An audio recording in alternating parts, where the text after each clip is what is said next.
இங்க ஒரு மர்மமான ஸ்கூல் நடத்திட்டு இருக்காங்க. எப்படின்னா வெளியே ஓவரா அட்டகாசம் பண்ணி சேட்டை பண்ற ஸ்டூடெண்ட்ஸை திருத்ததுக்காக இந்த ஸ்கூல்ல கொண்டு வந்து ஜாயின் பண்ணி விடுவாங்க. என்ன ஆச்சரியம்னா இங்க இருக்க எல்லா ஸ்டூடெண்ட்ஸுக்கும் ஒரே ஹேர் ஸ்டைல் தான் இருக்கும். அதே மாதிரி எல்லாரோட சிரிப்பும் ஒரே மாதிரி தான் இருக்கும். அப்படி இருக்கிறப்ப லூசிங்கிற ஒரு அடங்காத பொண்ணை அவங்க பேரண்ட்ஸ் அந்த ஸ்கூல்ல கொண்டு வந்து ஜாயின் பண்ணி விட்டுட்டு போயிடுறாங்க.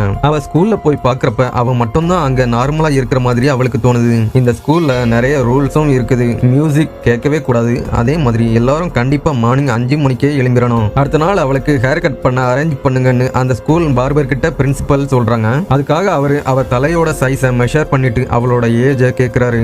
அதுக்கப்புறம் தான் அவளுக்கு ஏதோ நடக்க போகுதுன்னு சந்தேகம் வர ஆரம்பிக்குது. அன்னைக்கு நைட்டு அவ ரூம்மேட் தூங்கினதுக்கு அப்புறம் இந்த இடம்லாம் நமக்கு செட் ஆகுதுன்னு அங்க இருந்து எஸ்கேப் ஆக பிளான் பண்றான். ஆனா அங்க பாதுகாப்பு அதிகமா இருந்ததால அவளால அங்க இருந்து தப்பிச்சு போக முடியல. அத அங்க இருந்த ஸ்டூடெண்ட்ஸ்ல ஒரு பொண்ணு பார்த்துட்டு அவளை ஒரு ரூமுக்குள்ள அர்ஜென்ட்டா ரகசியமா கூட்டிட்டு போறான். அங்க போயிட்டு அவகிட்ட இங்க இருந்தெல்லாம் அவ்வளவு ஈஸியா தப்பிக்க முடியாதுன்னு சொல்றான். ஆனா லூசி அதை நம்பாததால அவகிட்ட உனக்கு நாளைக்கு பண்ண போற ஹேர் கட் எப்படி இருக்கும்னு உனக்கு தெரிஞ்சுக்க விருப்பம் இருந்தா என் கூட வான்னு அவளை அங்க இருந்த ஒரு வென்டிலேஷன் பைப் வழியா யாருக்கும் தெரியாம கூட்டிட்டு போறான். அங்க ஒரு சீக்ரெட் ரூம்ல ஒரு பொண்ணை ஹேர் கட் பண்றதுக்காக வச்சிருக்காங்க. பிரின்சிபல் அவளை கொஞ்ச நேரம் சைலண்டா இருக்க சொல்றாங்க. அதுக்கப்புறம் அவ தலைய ஒரு மிஷினுக்குள்ள விட்டு சுவிட்ச போட்டதும் அதுக்குள்ள இருந்து ஒரு மாதிரி வெளில போக வருது. அதுக்கப்புறம் அந்த பொண்ணு கம்ப்ளீட்டா சேஞ்ச் ஆகி எப்பவும் மகிழ்ச்சியான பொண்ணா மாறிடுறான். அப்போ தெரியாம அங்க ஒரு ஸ்க்ரூ விழுந்ததும் பிரின்சிபல் சடனா திரும்பி பாக்குறாங்க. ஆனா அவங்க 2 பேரும் வேகமா அங்க இருந்து எஸ்கேப் ஆகி போயிடுறாங்க. இந்த பொண்ணு மட்டும் எப்படி அந்த பிரெயின் வாஷ்ல இருந்து தப்பிச்சிருப்பான்னா சின்ன வயசுல அவளோட தலையில ஒரு ஆபரேஷன் பண்ணிருக்கும்.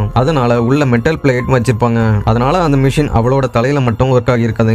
இவ அவளோட பிரெயின் வாஷ் பண்ணப்பட்ட சிஸ்டருக்காக தான் இன்னும் அந்த ஸ்கூல்ல இருந்து தப்பிச்சு போகாம அங்கேயே இருப்பான். அடுத்த நாள் ஒரு மியூசிக் பாக்ஸ அங்க இருந்த ஒரு பொண்ணு கிட்ட கொடுத்து இத கொஞ்சம் ஓபன் பண்ணி கொடுன்னு கேக்குறான். அப்போ தெரியாம அந்த பொண்ணோட கைப்பட்டு மியூசிக் பிளே ஆகிருது. திடீர்னு அந்த மியூசிக்கை கேட்டதும் அந்த பொண்ணுக்கு பயங்கர தலைவலி வந்து சடனா அவ திரும்பவும் பழைய மாதிரி நார்மலா மாறிடுறான். அப்பதான் அவளுக்கு அங்க மியூசிக்கை ஏன் தடை பண்ணி வச்சிருக்காங்கன்னு புரியுது. உடனே அந்த பொண்ணு வேகமா பிரின்சிபல் ரூம் போயிட்டு நீங்க எல்லாரும் இங்க என்ன பண்ணிட்டு இருக்கீங்கன்னு நேத்து அந்த சீக்ரெட் ரூம்ல வந்து பார்த்து கண்டுபிடிச்சிட்டேன்னு சொல்றான். பிரின்சிபல் உடனே அதை தெரிஞ்சு உன்னால ஒண்ணு பண்ண முடியாது, இன்னும் கொஞ்ச நேரத்துல உன்னையும் அந்த மாதிரி மாத்திருவோம்னு சொல்லிட்டு அங்க இருந்து அவளை வேகமா வெளியே இழுத்துட்டு போறான். அப்போ லூசி பிளே கிரவுண்ட் வந்து சிக்னல் கொடுத்ததும் மியூசிக்கை கேட்டு நார்மலான அந்த பொண்ணு சடனா பிரின்சிபல் ரூம்ல இருந்த மைக்கை ஆன் பண்ணி அதுல மியூசிக்கை சத்தமா பிளே பண்ணி விடுறான். மியூசிக் சத்தத்தை கேட்டதும் ஸ்டூடெண்ட்ஸ் எல்லாரும் திரும்பவும் நார்மலாகி அந்த ஸ்கூல்ல இருந்து சந்தோஷமா வெளியே தப்பிச்சு போயிடுறாங்க.